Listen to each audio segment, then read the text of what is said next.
Oh, we're live. Look at those captions. Hello. Welcome to the No Fame podcast. It's us. It's the people who are a part of the podcast. Hey, I'm going to start with introductions because that's fun. In absolutely a very specific order, we have our Dungeon Master, Sinéad Marguerite. That's me. We have Patrick O'Reilly. That's me. We have Josh Fritz. Last again? And we have me. I've been here the whole time. Friends. Welcome. It's a to new Game series. Changer. welcome to No Fame Changer. It's a new series. I'm excited. I hope we're all excited. Hey, thanks for the follow. It's Vic of Gut Punch fame. Amazing. Happy to see you all here. Happy to see everyone here. What up? What up? What up? Yeah, we're starting Tall Tower. Very excited. High fantasy on 420. What? You know, what's better, right? Not much. Not much, I say. Yeah, Sinéad, we were talking before the stream started, and you were saying about how the idea, how you came into the idea of Tall Tower. Yeah. Big shock. I stole it from a book I read. So, not fully, but like there's these few Robin McKinley fantasy novels that I read when I was a kid. And it's called like The Blue Sword. And then there's one called The Hero and the Crown. I just looked back at my bookshelf to see if I could see it. No, I can't. Anyway, there's a spoiler alert for this novel. It came out like pre-90s. There's a really fucking tall tower at the end, and one of the main characters gets there, and she like feels like she's climbing it forever, and it's the like lead up to the ultimate boss battle with the ultimate evil that's been plaguing this fantasy land and all that. But I just thought it was like a neat alternate for a dungeon crawl, because it would keep it like aggressively on rails if you're climbing up a fucking tower, because dungeons can definitely sprawl, but like, sorry, you got to go up or you got to go back where you came, basically. Seemed cool. And then I was listening to Basha Bulat's Tall Shadow way too much when I was thinking about this idea, and I just kept calling it Tall Tower in my head. So that all came together into I keep thinking this. on the what's that poem? It's like dark house in a dark wood. I don't know that one. I keep thinking of someone get in the comments. I keep thinking of the Dark Tower series, right? Which I love a lot. I love that series. Yeah, amazing. There will be no references to that since I never completed reading it. Hey, it's good. It's worth it. I enjoyed it. I fully believe that. Unfortunately, I did that thing where I read the first novel when I was like quite young, when all my friends were getting obsessed with it. And I've been told so many times that I should have just powered through and gotten to the second novel, but I didn't, and I never picked them up again. Yeah, I enjoyed it. Well, I think what we're going to do is we're going to listen to the episode. I did create a little thing, nothing fancy, but something, it's like the equivalent of like a Winamp visualizer. From the... Amazing. Not really. Yeah. You'll see, but that's right how I back felt. To grade 6. Yeah. Right. What year is it? And then we'll talk a little bit after the episode about character ideas, because some of the characters, there's one in particular that's very interesting. Oh my god. Okay, I'm just before we do, I'm gonna say a small lead-in thing. So like, we have our group chat on whatever, and we started listing ideas for new campaigns, and I just gave the bare bones kind of like what I did here, except one of the bare bones things was let's make it mid-level, because if we're going to do a dungeon crawl, you may as well not be trapped in the levels that you're always trapped in, and like have some fun.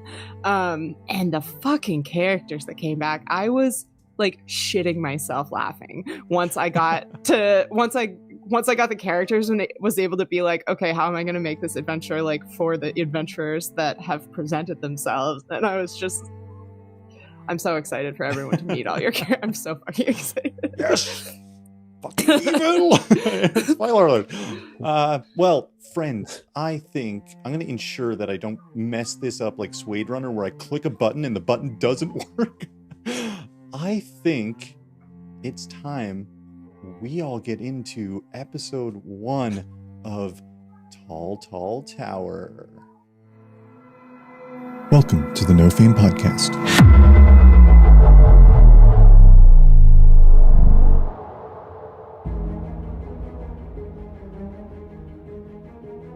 Be welcome to the Lustrous Dominion, a small realm, but now a peaceful and thriving one. His chest can be opened up, and inside is just what looks like a massive honeycomb hive. He most certainly is, as far as the giants go, more on the gentle side of things, but I mean, if you mess with the bull, you certainly will get the horn.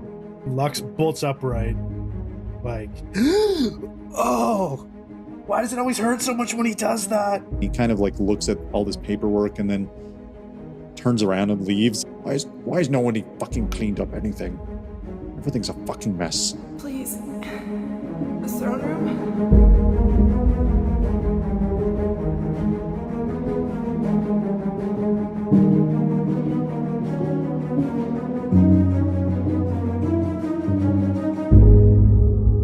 Welcome to the No Fame Podcast. This is me, Sinéad.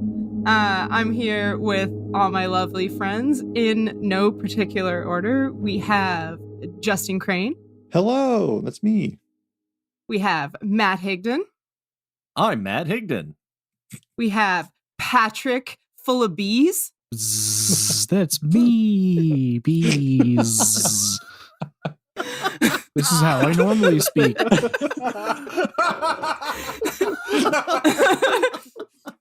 New character who is. And slowly recovering, we have Josh. Hi, I am also here. I don't have a bee-related reference. So welcome back to the No Fame Podcast. Thank you for listening. I'm talking right now because we're starting our new campaign. Hell yeah. I'm gonna be the DM. This is gonna be Tall Tower, and I think with this flawless execution of the intro, we're gonna fly right into the title sequence.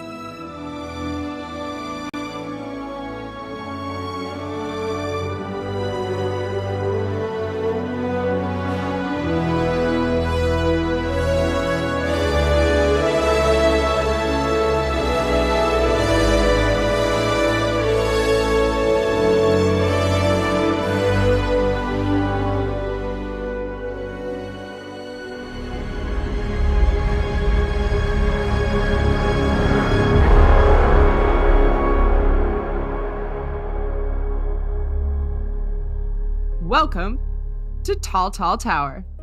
Be welcome to the Lustrous Dominion, a small realm, but now a peaceful and thriving one. Steep mountains with dangerous passes guard the Dominion to the north, while fertile fields and gambling hills flow southward to the sea. The Lustrous Dominion is ruled by Queen Angarad, Harry, the Relentless, and King Consort Bren the Blessed, who watch over their beloved realm from their castle in Swanscrest. This year marks a decade since the royal couple, with the help of many stalwart companions and the good and loyal people of the realm, defeated the evil tyrant and their hordes, and claimed victory in the last great war against evil. Since then, the myriad people of the realm have lived in bountiful peacetime, thriving under the fair and just rule of Queen Harry and King Bren. Now, at the close of summer, and as the harvest season begins, Swanscrest is transformed. A great festival has taken hold of the city, and many have traveled for days and even weeks to attend, to celebrate the anniversary of the victory and to commemorate those who paid dearly for it. Invitations went out across the land to even the smallest hamlets, delivered by any means to ensure that all knew they were welcome. Your invitations, WB aside, however, looked nothing like these beautiful scrolls posted at every inn along the road. Personally addressed to you, a note similar to this arrived. Treasured friend, my hand cramps as I write this, and I rejoice that this realm has so many heroes to address these to that I may complain of it. I have saved you till near the end, though, that I may take my time, and each letter spends at least a page in the middle reminiscing about personal adventures you shared, and closes up, the Queen and I must beg your attendance at the festival this year, as a celebration of our lasting victory against evil would be nothing without you, who helped so faithfully and so fervently in our shared struggle. We eagerly await you at the fortress at Swanscrest. Signed, King Consort Bren the Blessed. Each envelope also contains a scrap of paper with a barely legible scrawl that could just be made out to say something along the lines of, "You saw enough of my chicken scratch during the war. Bren was better off writing this one. I'm just throwing this in to say that if we don't see you at the festival, then the beating that I'll give you when I do see you will be far worse than any hangover that you're risking by coming. Signed, Harry." WB40, you received a personal invitation from the king as well, although you do not have any great history with him. The invitation was extended personally because you're one of the few remaining war beasts, incredible creations that melded magic and mechanical knowledge. The war beasts were instrumental in the victory, although most were lost in the final battle. So, at this point, we see the city of Swanscrest. Usually neat cobblestone streets are now strewn with gold, teal, and white streamers. The dawn light begins to creep up to stone shop fronts, but meets no bustling merchants or early risers. The whole city seems to be abed after the truly magnificent closing night of the festival. So, if you guys want to get out your D20s, we're going to have you roll to see who introduces themselves first. Dun, dun, dun. I'm using my Grimmier dice, everyone, that I made, and I told Sinéad, but the first 3 rolls on this dice were fucking ones. Here we That sounds go. about right. It sounds so right. Hey, I got a 12. I'm trusting the dice you made for me, Justin. Fuck yeah. Let's do it. I should not have. I got a 2. I got a 12. Oh, Ooh, ties. tied. Who has the higher decks? Abby? 11. Justin or Patrick, you guys can choose who wants to go first. Should we roll these? Justin, Okay, great. your deck is higher. My dex is higher. So, you all were invited to this large and magnificent festival. It's the morning after. So I thought for PC intros, as I have it titled in my sheet, we could get you to describe your character and who they are, but also what you might have gotten up to at the festival the night before, and where you think that your character would be at a little past dawn the next morning. As esteemed champions of the realm, you all would have been offered a room in the castle for sleeping if you take the king and queen up on that.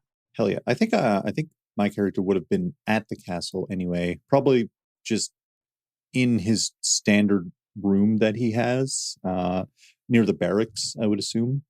Sorry, do you want me to... Am I starting the character? Yeah. Who are you? What are you doing? What did you do last night? Grimmier Våldsam is a half-giant, standing about 8 feet tall. Grimmier holds himself with an unmatched confidence. His skin is this ashy grayish green from his giant heritage, but he has had most of his torso and legs tattooed to look like he has been cast out of bronze. His shoulder-length hair that's always kind of half-tied behind his head, and a beard that falls over his chest. Both his hair and his beard have these seafoam green streaks that go through them. There's one giant streak that goes through his hair, and then he has 2 streaks of seafoam going through his beard to represent the colors of the kingdom. How he got these streaks of color is another tale for another day. His nose and ears are adorned with various piercings, as is tradition from where he grew up. He is often seen with war paint on his face, always ready for a fight. Being a half-giant, Grimmier rarely gets cold ever, thus he has no need for clothing, but he has been told often enough by the royals that he has to do the bare minimum at least to cover himself. So he wears like a small loincloth that's seafoam green over his undergarments, and he has just kind of barely enough straps on himself to just keep some items.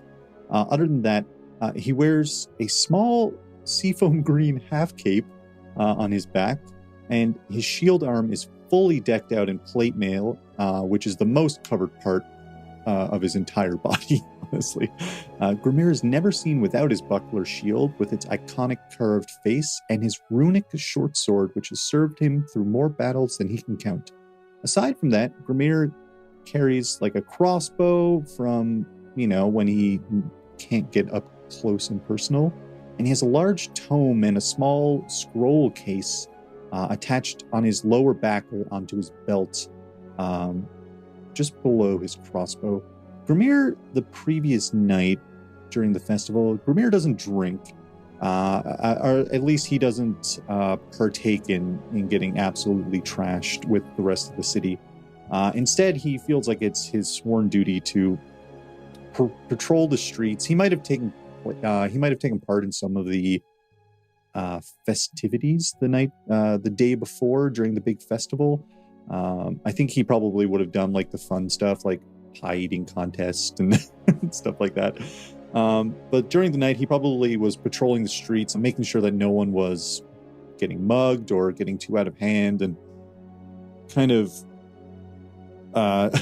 anytime anyone like offended him, he's challenging them to a fight to the death. And no one ever takes Grimmier up on these fights to the death, because he is quite the fighter. He's known throughout the kingdom as one of the greatest champions, at least for sword fighting.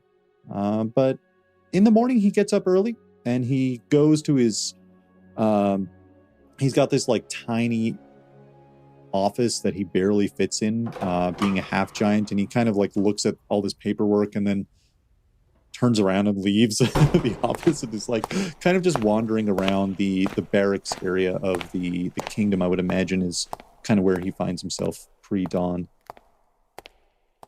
Why is no one fucking cleaned up anything? Everything's a fucking mess. Wandering around complaining. Okay, perfect. Patrick, do you want to give us an inkling into who you're playing this campaign and what you think they might have gotten up to at the festival and where they would be the next morning? Sure. So WB40, or War Beast 40, is a Warforged, or in this case a War Beast, and he's, as you said, one of the few remaining, if not the only, War Beast still walking. And people tend to shy away from him until they know more about him. But even still, it's kind of unsettling to look at him, because depending on the right angle, he hits a bit of that uncanny valley, because he was shaped to look like a humanoid, but a lot of his pieces are missing. So one of his arms looks like it has actual skin, but halfway up the arm, it just kind of ends in an abrupt cut, and you can see all this metallic working underneath it. And besides that, there's a lot of rusted pieces of metal on him, and moss and other bits of just like tiny plants growing in and around him. And in some places, it looks like it almost looks like a dried blood, but it's actually like a deep red resin that seems to be holding him together in different places. Most of his face is not in place anymore. It's just the metallic skeleton that was beneath whatever type of fake skin was there to give him that humanoid look before. But his eyes are still in their sockets and look very real. And they operate as normal eyes would, but they appear as if they're just floating in empty sockets. He has hair, but it's very much so balding, because when he loses it, it doesn't grow back.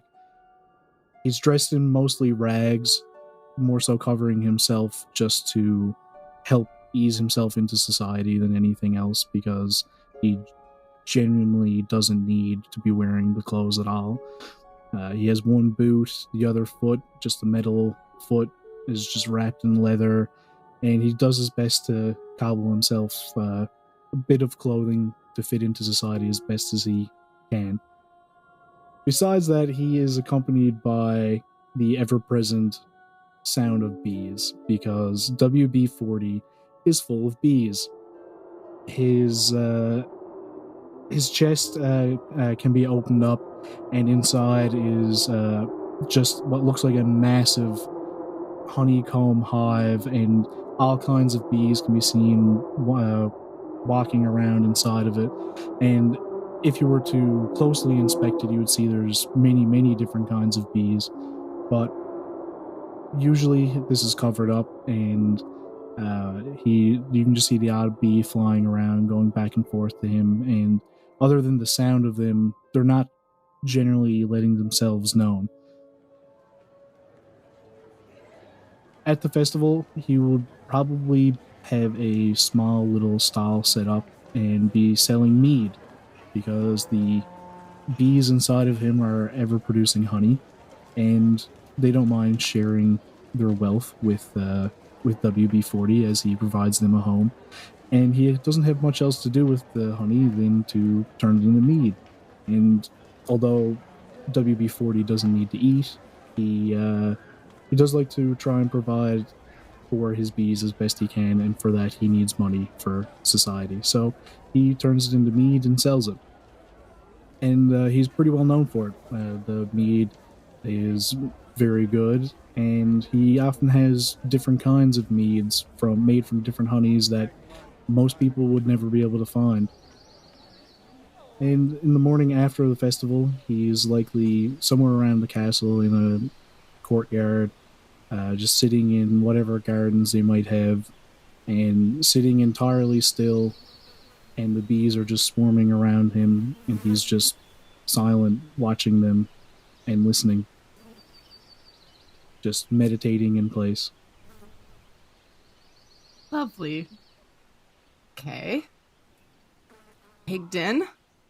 So, our tall boy, I guess second resident tall boy, next to our buddy Grimmier, is the reigning Judge Reinhorn. He is a very large Jersey cow type minotaur.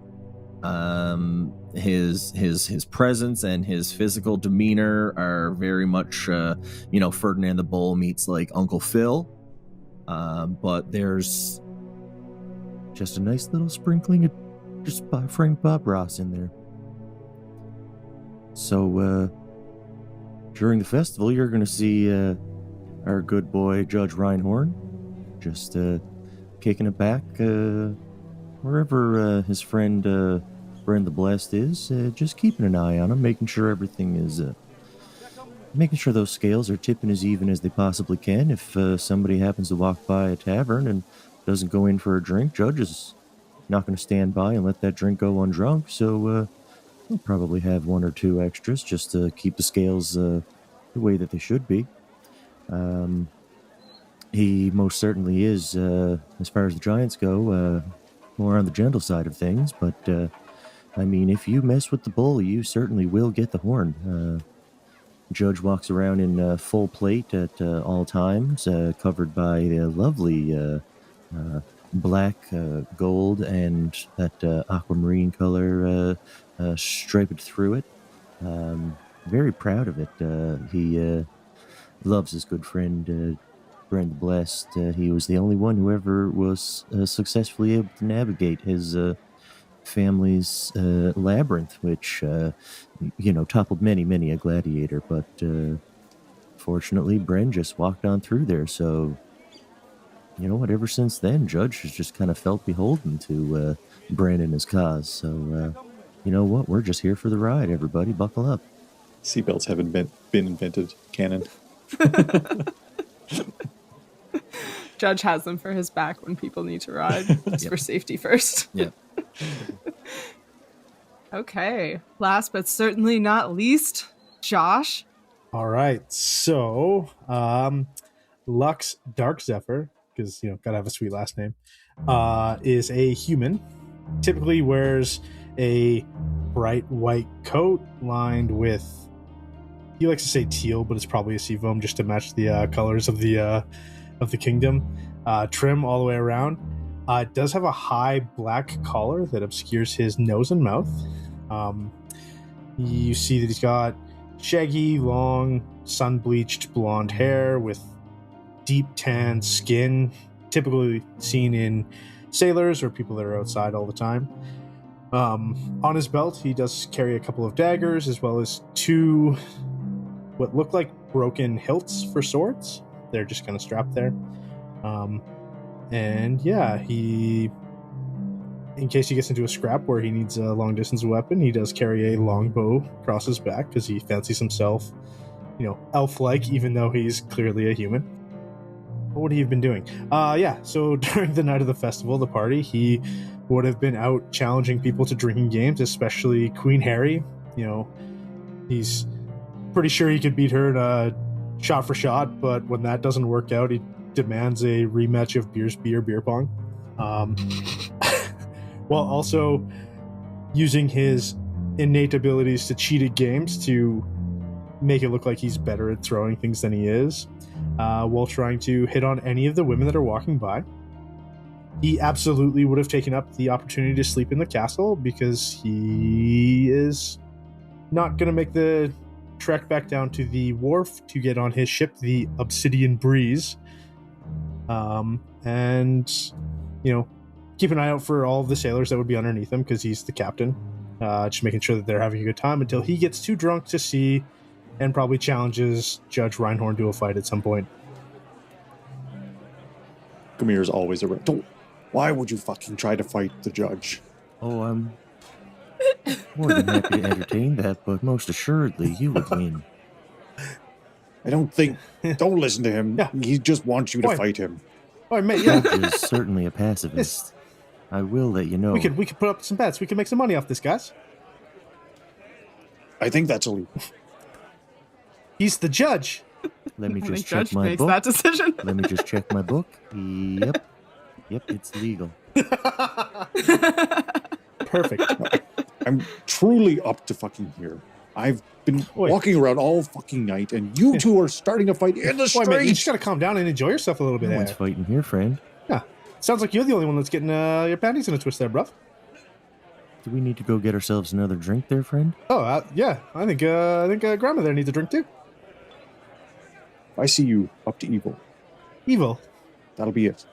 Who said anything about evil? Where's your hit, mate? Come on, let's go. Evil is all around. There's most assuredly no evil around these parts. I'd be able to sense it, no problem. You can never be too prepared. We're always I'm just saying, if evil were to be here, which it's not, you two are fucking fighting and wasted. No, we're stretching out. This is how we're getting limber. We're ready for that evil to show up. It's a good-natured conversation. Where's the queen? I'm off. I've had enough of this. The queen's right here. She's passed out in her bowl. 100%. Yeah. Okay. Very good. So we've got most people back up in the palace in the morning. Patrick, WB is in the garden. Justin, Grimmier pacing the barracks, bemoaning the cleaning service. Lux totally passed out. 100% nursing that hangover, waiting for a beer to be delivered. And Judge? First thing in the morning, I guess, at the end of all the festivities, Judge would probably be going around making sure that anybody passed out in the street is rolled over on their sides in the recovery position. I think Grimmier is also would be probably out doing that as well. Just being like, all these fucking idiots. It sounds like Grimmier's flipping people over really aggressively. The Judge is rolling them nicely. I'm doing a foot flip on each exactly. Yeah. Judge is slowly rolling them over, making sure that their arm is underneath. You have homes. We all have homes here. He's just going around fucking kicking people with his heel. I think if Grimmier did see Judge though, Grimmier would have seen Judge go out and gently flip a person. He's like, "Oh, I'll give you a hand," and follows him out and starts kicking people all over. So I'm probably somewhere in the realm of nearby Judge after leaving the barracks and probably waving at his staff. But can you get anybody to clean this up? Anybody at all? We have a budget. That person just holds their head and like tries to kind of pretend they didn't hear you as they walk up towards the Are castle. you ignoring me? I will fight you to the death. Can you recall in the recent history any time that you might have ignored him and he felt necessary to cause a little bit of ignoring retribution? I never ignore anybody. All right, then perhaps we should have a talk with this guy. As you say that, you all, in the various places that you find yourselves, sense a familiar intrusion at the back of your head, akin to someone clearing their throat, but in your mind. The king consort was often the one that Queen Harry would trust to relay her messages, and you recognize this as his magic settles on you. You hear his voice, ragged and pained, and for a split second, amidst all the splendor left over from last night, you're brought back to the days before the peace, when you were comrades in arms, in the midst of the worst war to ever shake the realm. King Bren whispers, "Please, the throne room? Make utmost haste, my queen." There's a shuddering inhale. No time to explain. The voice gains a little bit of strength, and he says, "No time to hesitate, if we ever wish to see her again." And the magic cuts off. Grimmier's never run faster. You guys... We'll have to have that conversation with him later. I'm gonna say you guys can take a chance to do whatever you want, but time is clearly of the essence.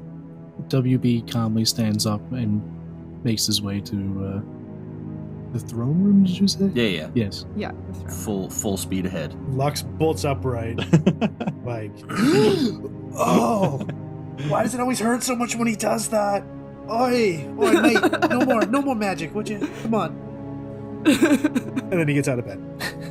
Okay, so we'll say with all of you rushing, you make it there around the same time, reaching the throne room where there's still evidence of the festivities of last night, since after the main part of the party started filtering away, people began to drink in odd corners of the palace just due to the special nature of the time. So you pass a couple people passed out in the hallways, and the door to the throne room is cracked open. Are you guys gonna head on in?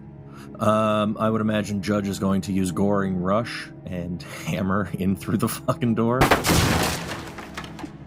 Grimmier's behind him like, fuck Excellent. yes, I missed this. That's the fucking way to do it. Where are my guards? Is anybody working today? Oi, mate, not so loud. God. There's two guards just hanging on his fucking horns. These halls, the only people you see are looking at you with even worse faces than Lux is. Everyone... I'm going to fire everybody. Can you not? Get your shit together. After Judge. Grimmier runs after Judge. WB just calmly walks in behind them. Arriving in the airy hall that houses the thrones, you all rush forward. The stairs are in the center at the back, and they lead up to the dais. King Bren is sprawled across those stairs, blood soaking through his robes and his chest barely rising, but his eyes flutter open as he hears Judge smash through the doors. The monumental throne of Queen Harry has been smashed and overturned. The Swanscrest on it is sundered and freshly stained with blood. Blood actually coats a large area at the summit of the dais, definitely more than Bren could have lost. As these details become clear, so too does the trail of blood leading from the overturned throne, down, away from the barely conscious king, and toward what you all now recognize to be a portal. This evil-looking tear through reality alternately oozes and smokes as the edges of it fray away. Well, what the hell happened in here, mate? Judge, can you take care of Brett? Absolutely, I'll get all over that. Come on over here, bud, and I'm gonna walk up and do a sweet little cure wounds on my good buddy Bren to make sure that everything's good, and I'd like to also do maybe a detect evil and good in the room, just to see how things are going. Sure. Yeah. Does anyone else want to do anything while Judge is tending to the king and looking around? Lux would go check out the portal. Okay. A swarm of bees comes out of WB-40 What the fuck? and just go and fly around the blood very close to it. I just want to see if I can smell the difference between the blood and see how many different sources of blood there are. Okay. All right. Then You actually notice some of the bees land in the blood and are walking through it. tiny little bee feet. This is what they call blood honey. I've never had blood honey. I haven't either. I don't think that exists. I've bathed in blood, I'm pretty sure. Don't bleed. That's so bad for you. All right. So we'll get WB40. Roll a nature check on behalf of your bees. Lux, you can roll 14 bees. investigation or perception, whatever you prefer, and Judge, I'll get you to just roll, I guess, perception after you cast that Detect Evil and Good, and then let me know what you got for King Bren. And Grimmier? Grimmier is sword in hand, shield out, just eyeing around the room for anything that he's not used to seeing, I guess. Okay. So you can roll perception, I guess, too, as well. So. 24 for my perception from Judge. Okay. And Lux? 7. 14 bees. Okay. Lux, you're squinting at this portal. It's dark. That's nice. The rest of the room seems like awfully bright. Judge, you glance over at the hard time Lux is having, and there's a scattering of sort of good stuff in the room, but the portal is definitely evil. It's just emanating evil energy. Well, that's not what you want. WB40, you got 14, did you say? Yes, 14 bees. Okay. I love the number of bees for your dice roll. It's so good. Okay, so we'll say about 10 of your bees think that they've found some orc blood, and about 4 of your bees think that they've found some human blood, which leads you to imagine that the human blood is from King Bren and the orc blood is from Queen Harry, who is a half-orc. Okay. Or they were attacked by quarter orcs. And Grimmier You're got... getting awfully sorry? specific. I got a 17 on perception. Okay, there does not seem to be any threats at the moment, although King Bren does seem to be coming back to life a little bit. He's getting some color back in his face. Ren, what happened? King Bren raises his head. He notices all of you there and looks incredibly relieved.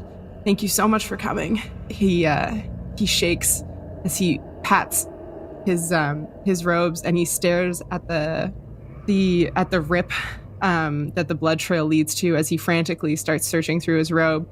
You can see as he stares at it that it's fraying faster and faster. This portal seems to be disappearing over time. He digs in and he says, "You'll need this," and he hands to Judge a small cloth sack. He closes his eyes again and says, "I'll be fine. The healer's coming. Please bring my queen back to me. I'll send help if I'm able. Don't lose this." And he I would sort never of lose your sack, my lord. lowers himself back down to rest. Oh, Jesus. That was the weirdest way you could have said that. As he handed the sack, I'm there just like That I'm there just giving him the treatment of like rubbing him down, giving him all those 7 points of healing. Like, never lose your sack, my lord. Big 7'5" moose of a creature. Ren, what took them? What happened? he kind of takes a deep breath and he said, we were just going for an early walk. Harry needed a hangover cure. She swore that she'd left a bottle of some of that mead from last night in here, and when we got to the throne room, there was this darkness. I think I must have been taken out. Right away, I heard Harry scream. It felt so cold and dark. I'm sorry, I don't know. I'm not used to not knowing. And he looks over at the portal again, and you see it's lost another couple inches around the edge of it. It looks like it's not going to be there for that much longer. He looks pleadingly at you guys and back to the portal that's disappearing. Well, I'm going to go. I'm. When I finish this sentence, I'm running into that portal. Let me tell you that much. For the love of God, do not put Merrick in charge while I'm gone. I promise, Grimmier. While Grimmier is saying that, WB-40 is calmly walking towards the portal and will step through it. Right before Judge goes to step through, he looks back.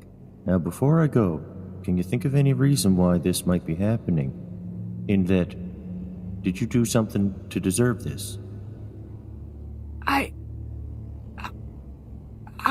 Oh, Judge, Harry's done a lot of things to a lot of people, but you know her as well as I do. She's the best woman I've ever met. Yeah, she's a good egg, and Judge just walks through. As that's happening, Grimmier is like, I fucking told everybody there was still evil, and jumps through the portal. He doesn't walk, he fully leaps through. Dives through, and it's just like flying past Judge on the shield, other side. The face on his shield turns into like this really ecstatic expression of just pure fucking excitement as Grimmier leaps through. After everybody else has gone through, Lux is going to do a very quick scan to see if he sees that bottle of mead to take with him through the portal. Okay. All right. Do a perception check. 14. You don't see a bottle of mead. You do see a half-squished wineskin that got pinned under the throne. It looks like it might have fallen off the throne as it went over. Maybe it was stashed somewhere in there. I will dash over, grab it, and then run back to the portal. Okay. Bonus action dash. Yeah, absolutely. That's what I was hoping. King Bren, as you guys go through, whispers, I'll try and send help. Not Merrick. That's everybody in. Go ahead and give me a con save. You step into the tear one after the other, the edges fraying so quickly now that the last of you are forced to turn sideways to avoid touching the shrinking edges. What did you get? 13 bees. I got a 10. My dice is getting progressively better. I got 21. Hey. Ooh. That's a significant increase over the last one. Judge got a cool 17. Excellent. Okay. Oh, wait, a save. Yeah. Oh, Jesus. Sorry, I got 14. Sorry. Okay. I know how D&D works. Never mind. I know how D&D works. Don't fucking tell me how Dungeons and Dragons works. I will fucking fight you. Merrick's been fucking with my dice again. Fucking Merrick. All right. WB-40 and Grimmier leapt through first. And as you both leap through, you feel as though you're in a tight, packed crowd. You feel pressing from all around you. WB, you can feel your bees slowly being pushed closer and closer to you, and the pressure increases. You feel like you're losing traction on the ground somehow, slipping lower, and the press grows tighter and more suffocating as the darkness seems to try and worm its way into your body through any cracks or openings. As you step out of the portal, Grimmier, you have to hold back, and if you exert your will now, you can stop yourself from vomiting. But your bile is rising, and you're incredibly unhappy with what just happened. Judge, you step into this portal, and it doesn't help you as much. You can feel the protection, or it doesn't hurt you as much. The protection of your deity wraps around you, but you can still smell the stench of death. Just just the stench. There's no other sights. There's no other sounds. There's no hint of a breeze, just void and stench. You realize you have no idea how to keep moving forward, and you have nothing to push against in this black abyss until suddenly you emerge on the other side, and that smell, that stench lingers at the back of your throat. Lux, perhaps more used to the darkness than anyone else in this party, stepping into this portal does not sway you in such a visceral way, but you immediately know that this black void feels like a threat. There's a tingling on the back of your neck that you get when you're in the midst of a fight. You're sure that someone's about to swing at you, but you also know that there's nothing here. There's nothing to see. There's nothing to hear. There's no smells, just an intense feeling that something threatening is lurking nearby, until you two, with no sense of movement, are suddenly shunted out the other side. So with Grimmier either vomiting or managing to hold it in. Oh, full on bomb. Something evil is in my lungs. Well, that's unpleasant. And I take a drink and hand him the wineskin. Don't need any of that. Ah, fine, mate. You don't want none? It hasn't been since the Great War that I've smelled something as funky and very unfresh as this. So I think we all need to kind of keep our whole eyes peeled there. Shields up, and here we go, everybody. And I'm gonna cast Bless on everyone. Oh, yeah. Bless is 1 minute, right? I think so, yeah. Okay, all right. No, I was thinking it was an hour. All right, so I'm actually going to hold Bless moving forward. I'm just going to hold an action so that the second that something startling pops off, any threat that I perceive, Bless will pop off. Grimmier taps his shield with his sword. Well, shielding, here we go again. And the shield turns to like this angry, determined face, and Grimmier kind of just eyes the room and his comrades. Yeah. I should mention, underneath his cloak, Judge pulls out a tower shield that looks like a collapsible table, and his warhammer is a gavel that swells up into actual warhammer size. All right, here we go. I love that your shield is 100% just a collapsible table. It's just a fucking table. Yeah. You just made a run to Walmart before you came here. Is that why it's a -2 to my AC? Yeah, absolutely. Yeah, I guess Lux will grab one of the hilts off of his belt and ignite his sunblade that gives off a pale, sickly yellow color, but no additional light because it's kind of broken. A single bee is going to fly over to the wineskin that Lux is holding and have a smell and see if it's one of WB's meads. Is it one of his personal vintages? This is an inferior wine, and nothing quite so good as your illustrious product. Sorry there, little buddy. This is just something to get the hair off the dog there. The bee does a little dance and flies away. The place that you guys have found yourself in on the other side of this portal appears to be a decently sized meadow.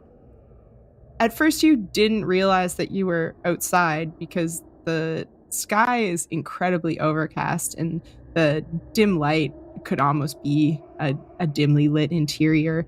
There's a low cloud cover and a sickly looking forest looming behind you. Animalistic shrieks and unidentifiable howls filter out through the bare branches. Directly in front of you, you see a black stone tower, maybe 400 feet away. Its base is nestled into solid rock. The meadow is bounded by rocky foothills that curve around to meet the forest, and it is into these hills that the tower is built. It stands out starkly against the overcast sky, and as you look up, you can see the upper reaches of the tower disappear into the low cloud cover. At this point, if you guys want to roll perception, you can do that. If you don't want to roll perception, you want to roll something else, let me know. I mean, that's got to be it, right? I mean, look, we went through a portal. There's a giant fucking tower there. Has to be that. I rolled a 10. I got 15 bees. I also rolled a 10. You said that Judge got a 19. there was animals crying out. Yeah, there's like shrieks behind in the forest. I would like to decipher their noises. Okay. Sorry, Lux, what did you get in perception? 10. Okay. The dice have betrayed me again. WB40. Say, lumping that in with your perception, you hear from the forest behind you, the shrieks don't sound entirely sane, but they're screaming for food and for hunting. And they're hungry. Grimmier and Lux, you're taken with the look of this tower. It looks kind of unnatural.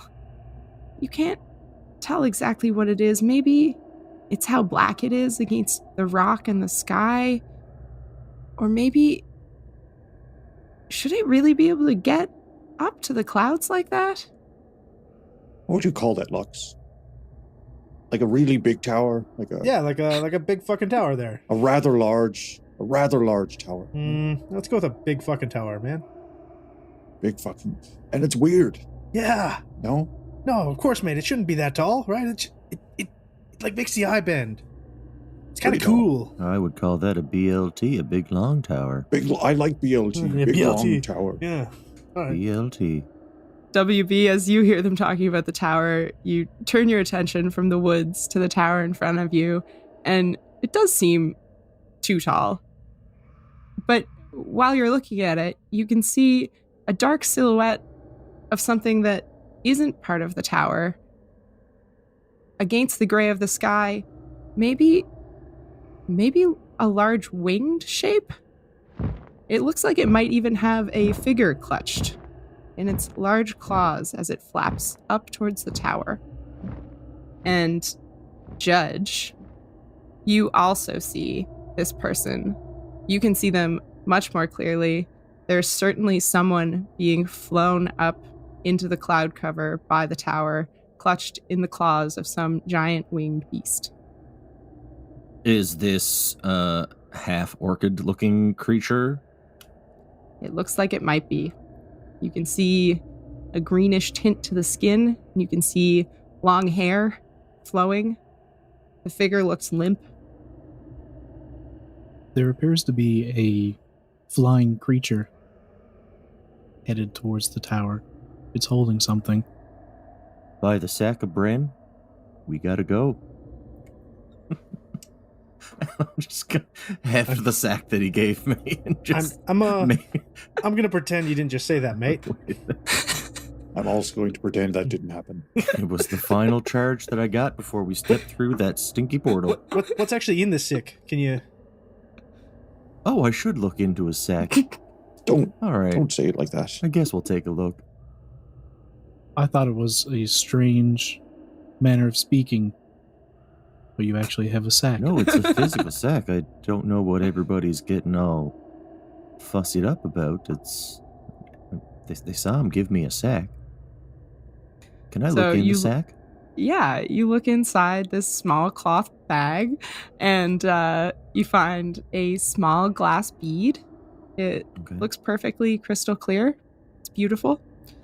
You find a small adamantine swan, and you find a folded up note from the king. I'd like to take a look at that note and see what it says before we take off. Okay. In strong, clean handwriting, it says, "As I am sure I must carry these with me, so too am I sure I know not why. I hope they will aid you. Crush the small bead in a safe space and be shielded for a true period of rest. Look on the swan and take hope from her vigor and ferocity, for I know not how else a small token could help you." And then I'll say Judge and Grimmier, you can make or Judge certainly, and then if you show Grimmier the note, Grimmier can too if you want him to, make an investigation check based on what the note looks like. That's a dirty 17. Okay. Are you showing me the note? Oh yeah, no, I would. I'm not gonna like coop you down to show everybody. So realistically, you're the only one that's kind of tall enough to be up next to me to see it. So I'm not gonna hide it. Oh, you big fucker. Can you show the rest of us or no? I'm sorry, I didn't hear you. What was that? Yeah, we're too tall. You need to speak up. You know, never mind. Okay. Judge will say you can pass it around or not. Yeah. With I'll show that everybody. roll, you would have noticed as you were reading it that because you correspond with the king so often in your duties, this is actually the king's stationery from about 2 years ago, and Okay. the ink looks kind of faded. This looks like it's been carried around for a little while, and I'll just say you guys have all spent extended years with the king and queen, so it would be a natural thing for you to think of. Bran often did things like this because he's a divination wizard, so he's prone to visions of things that could help in the future, but he might not know exactly how or what. So this feels like another one of those gifts from the king. Well, first of all, I do want to say that this really grabs my goat. That we were under the assumption that evil had been dispelled from the world, and here he is giving us stuff to protect us from that very evil that we thought was already dispelled. So I am going to have a conversation with him. Are we sure we're still in the world?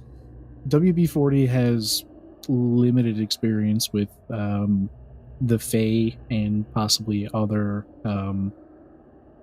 realms or whatever they may be called. Mm-hmm. Could I do a B nature check to see if I can tell if we're still in the same plane of existence, or if we're in some kind of a demi-plane or whatever? Yeah, definitely. Could Lux also do an Arcana check for the same thing? Yeah, definitely. I would like to do a religion check though to see how present my wonderful deity is. 13 Bs. 13 Bs. 15 for Lux. And 16 for good boy Judge. Well, look at that. All right, WB40. You send out your 13 Bs, and they start investigating. As they get closer toward the center of the meadow, they find some flowers. There's some little red flowers there. As your bees get close to them, they're completely unfamiliar flowers, and they smell a bit like disease. The bees hesitate, and they don't want to be close to these flowers, so they move a little bit further and they find more flowers, and these flowers are the same, and you get the sense that while there's life here, none of it is quite right. The same evil that you felt as you passed through is pressing in on the edges of everything here, and the bees don't get the feeling of a wide open space to them. They feel bounded by poison. Lux, for Arcana, you notice that almost everything around you bears a little bit of evidence of what you used to see in the war after the evil mages that you would hunt would decimate a place. It could return, but it never grew back quite as wholesome as before unless a lot of good was put into it. And this place has the feeling of one of those if it had been left to flourish as much as it could with the stain of evil still in the ground. Judge, you reach out and think about your connection to your god, and although at first you can't find the right channel, it turns out that no, they are still there. Something maybe feels cloudy, but then the more you focus on it, it comes back to normal. It was almost as though you had to clear away the mist purposefully. Fix those antennae to get the right channel. Yeah. I always know that the almighty Judge Judy is always on channel 51 after 3 p.m. Monday to Fridays. So it's nice to know she's still there. All right, guys. We may not be home, but we're certainly being watched over. So I say we go and get Harry back. Thanks to this sack. We're better suited for it. I hate to agree with Grandma on anything there, but this place stinks like evil. Like those evil mages that did all that bad stuff. Oh, yes. It's almost like there's no good at all. WB-40 reaches inside of a small compartment on him and takes out a tiny seed and casts Druidcraft on it to make it sprout. And he just takes a knee and digs a little hole, puts it down, and keeps casting Druidcraft on it to see how healthy it grows. Oh, look at you, just propagating away. While you're still focusing on it, it remains lovely. As you lose focus and move on to something else, you see that what you've already crafted doesn't die, but wilts a little. Some of the stems twist, the leaves get black in veins. It stays alive, but not pure. The bees are not happy. Bees aren't happy. I'm not happy. This is a shit situation. Are you ever happy there, mate? I'm happy when I'm vanquishing evil, and I'm getting the sense, and I point my sword at the tower, that there's a lot of fucking evil that way. We saw the thing with the wings fly off, and if it has a Harry, I mean, Harry is one of the greatest warriors in our kingdom. Let's not joke around there. Hands down, no question. Don't think anybody's arguing. Whatever might have done this, obviously, had to be quite powerful. We should probably make haste. All right, I guarantee you there's a lot of balance that needs to be struck here, and no one better to do it than the four of us. Let's go, best friends. Lux waits to start walking forward just because of that speech. He's like, I don't want to be... I don't know about best friends. Oh, we'll get there. We'll get there. The meadow narrows as you move across it and approach the tower. The foothills encroach on either side until there's a narrow sort of triangular path leading to what you now see is a large set of double doors at the base of the tower.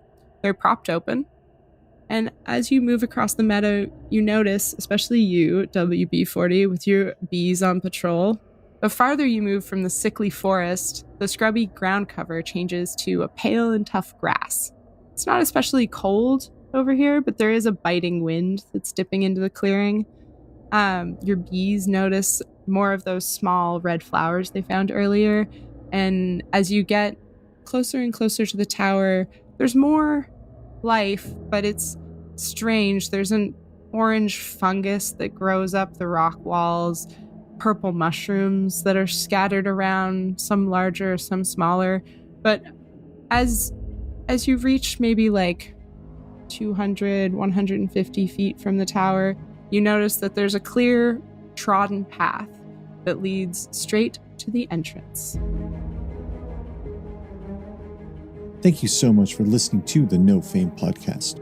The best way to support the show is just by listening, which you're already doing. Amazing.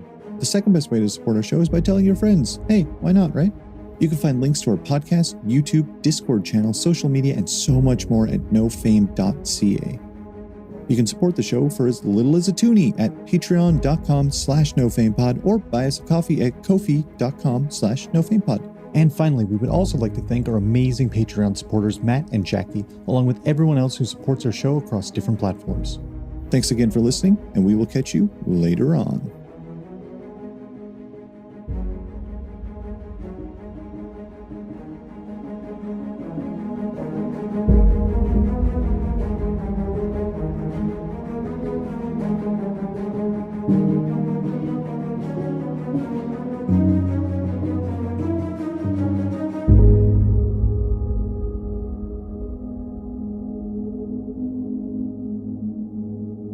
How about we just go ahead and eat But some I of those wrote- purple mushrooms and make it a real high fantasy?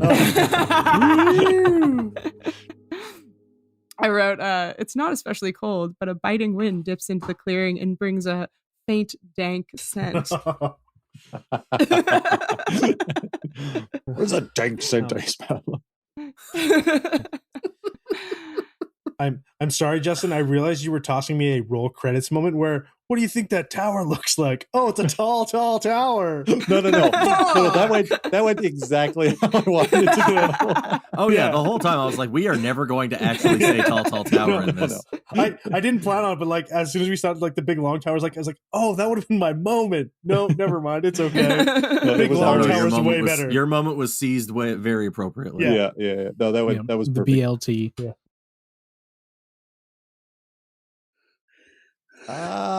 We're back. It's us. Thanks everyone for hanging out. I forgot to mute the video and I'm hearing myself with the delay and I'm okay, everything is sorted, everything is good. Yeah, what a I think we had a lot of fun with that episode. I mean, I had a lot of fun with that episode. I don't know about you guys. But I didn't. thanks to everyone for you know what? Fuck that episode, fuck everything, fuck all of it. Yeah. I had a lot of fun. I think, what do we think about this episode? We know kind of what is going to happen in the very near future. We've recorded a little bit more, but not much more, to be honest. I enjoyed Grimmier just being like, I'm fucking Grimmier, and I'm the head of the guard, and everything's a mess, and evil is out there. I had fun. Evil is out It's there. very enjoyable. If you want it.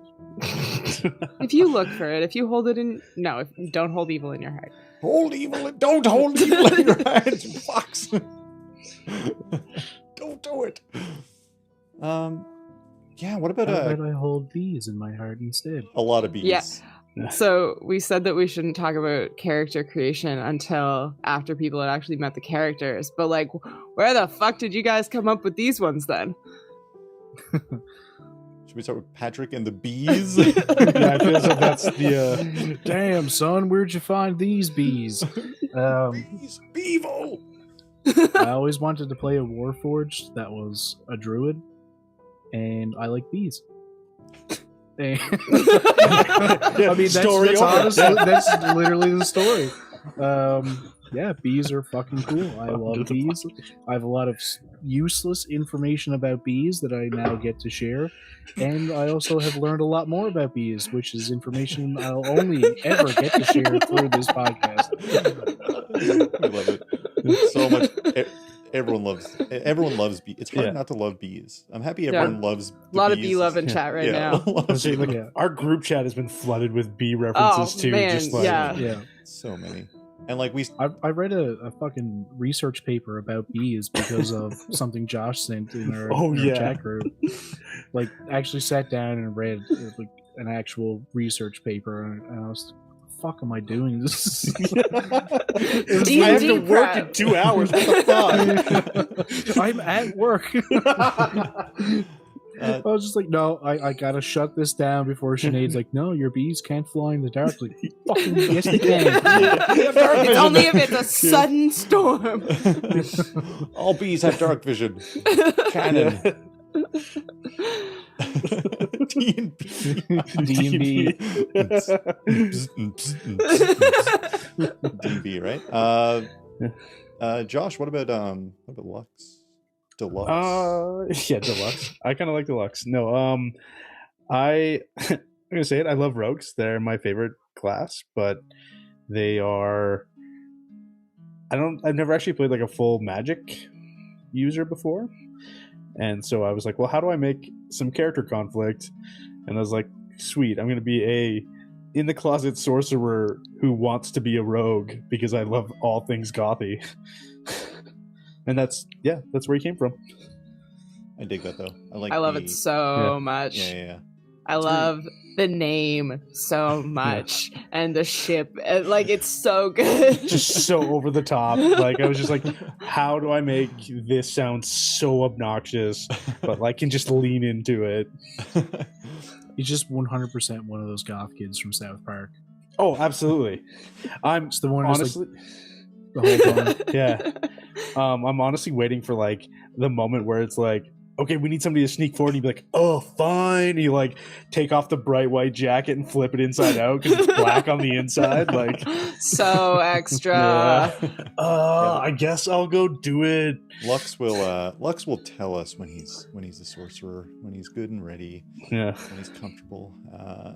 And you know, I think it's going to be interesting for sure, Yeah. without a doubt. Where did you come up with Yeah. evil? Grimmier in Listen, a bikini. Yeah, bikini male, so little clothing, just the bare minimum of clothing, like a little, like he's got his undergarments and a loincloth, and then his left arm is like armored, because that's Shieldon. Shieldon is on his left arm, so he has plate Yeah, mail. don't forget just, Shieldon. just on his left Young arm. That's it. Shieldon. And then everything else is just like a couple of little straps to hold whatever little equipment that he carries. And like, I love the concept that of like dumb MMOs when it's like, oh, this fucking bikini male is plus 1,000,000 and you're super defended and you're protected from everything with this bikini armor. And I was like, you know what? Yeah, let's do it. Let's go full bikini male, Rune Knight fighter. Let's go wild. And I just wanted like every female champion in a certain mobile video game that we've become addicted to. really Like everyone's William wearing and Josh. Yeah, right. That's I can't imagine news about that video game coming up shortly. how uncomfortable bikini male would be to wear. Oh, I can't imagine. So Fun fact: I know a girl who made bikini male in real life. I just remembered that fact. Thank you. Thank you, Patrick. Yeah. I think we all know I just love playing annoying characters. That's Isaac Winters, what? Isaac Winters is one of my favorite characters. Yeah. Because he's just fucking annoying. Lawrence, also annoying. As long as you weld the ring. Oh, so they're not like moving around. Listen, we have so many cosplayers in chat right now. The professionals are in chat to talk about this. I just wanted to be annoying and large and wear very little clothing, and one of the two. And that's voices, really a win for everyone. Yeah. My two voices are Isaac Winters and Deckard Cain, and those are the two voices I can do, and that's it. So I went with Deckard Cain. Diablo is back. Nice. Stay a while. Stay a while, and listen to evil. No, don't listen to evil. Don't listen to evil. Run away. Where is it? It kind of makes Box me your wish. ears if you must. As you say, kind of makes me wish I brought Duo over from our charity stream, just so him and Grimmier could have had a conversation together. Duo Maxwell. Yeah. I just watched all of Gundam Wing. I mean, Sinead, you had some a couple of little characters in there as well. That's fine. A little introduction for them. The expectation of the world that you were briefly in, which is kind of like, it's kind of funny because the first episode of this was obviously the lead-in. So you haven't really, the place that you're going to spend this whole campaign, basically, spoiler alert, Tall Tall Tower takes place in a Tall Tall Tower. No! You've only... I can't watch it anymore now. Yeah, fucking ruined. Right, ruined. Yeah, so it's kind of funny that I got to talk so much about the, like, not main part of this, but it's the background and I like it. So I just chose to make a really, really, really, really, really typical fantasy world. And I was like, it's going to be very good versus very evil. And then I only changed a couple things just to make it like more fun for myself. So instead of having a warrior king and a queen, I decided to make a warrior queen and a wizard king. Hell yeah. And a half orc queen at that. Yeah. Yeah, I just wanted to make her real beefy. It's what I always want with my D&D characters. I Just beef. have a bunch of beefy. That's my Strahd. I call her Beef Bow. Thanks, Justin, because she's a beefy bimbo. But yeah, yeah. And then Bren, I thought it was the backstory of that war was basically just like there was a big fucking war, and then the king and queen got famous out of it and shit. And like it's obvious how the warrior queen gets famous, but I was like, how's this like very, very squishy wizard gonna get famous? And I was like, he's gonna have the luck feat. And that's that's it. That's Bren, King Bren the Blessed. He's real fucking lucky, and he's a divination wizard. So the few times his luck fails, he's like, hopefully his sock coming already. Oh, yeah, I do love divination, and I don't think I've seen a lot of it really. I guess because it's kind of it's a lot to, I don't know, in terms of a wizard, I guess. Yeah, it was fun to watch Fantasy High. Yeah, Siobhan played Siobhan, that one. Yeah. That was very good. Yeah, tons of fun. We've got some. Sorry, was there anything else kind of about this episode we wanted to get into? I think it was fun. The episode is actually out right now. I think I'm fairly certain it launched right now. Episode 2. Oh, I don't have I do have a calendar built into my computer.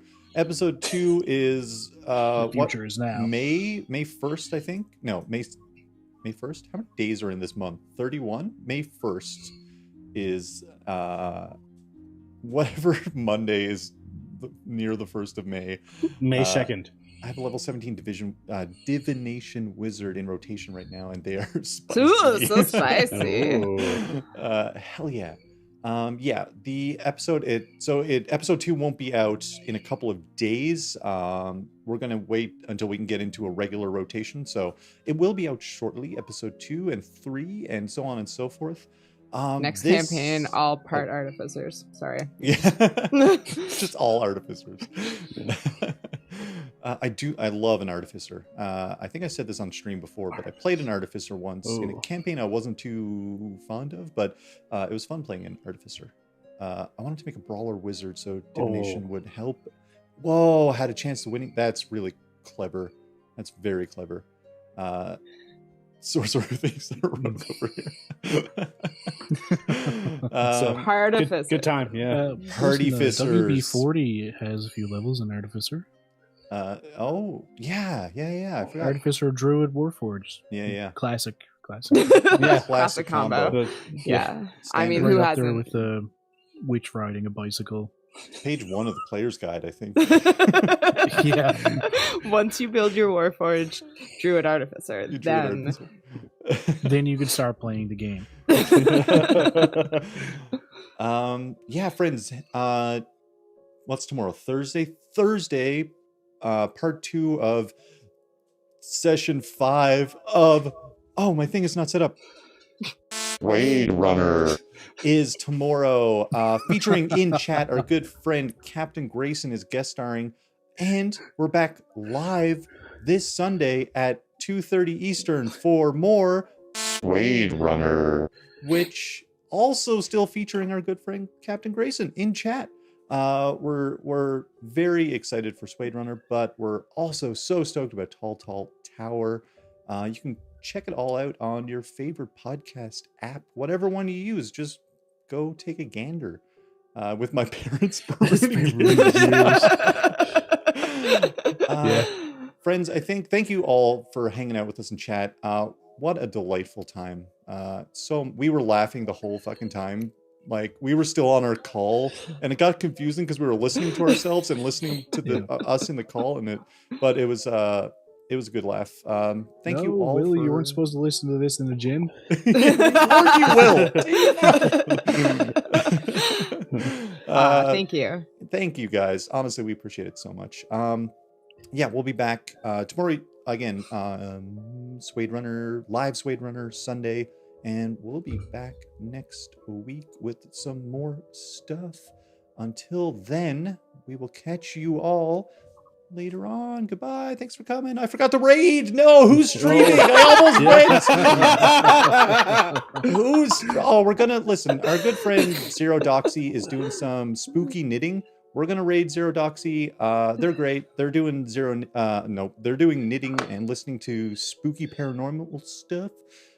Thanks, guys. We're gonna go to our thank you screen and raid Zero Doxy, and we'll catch you later on. Thanks so much. Bye. Bye, everyone. Bye. Bye.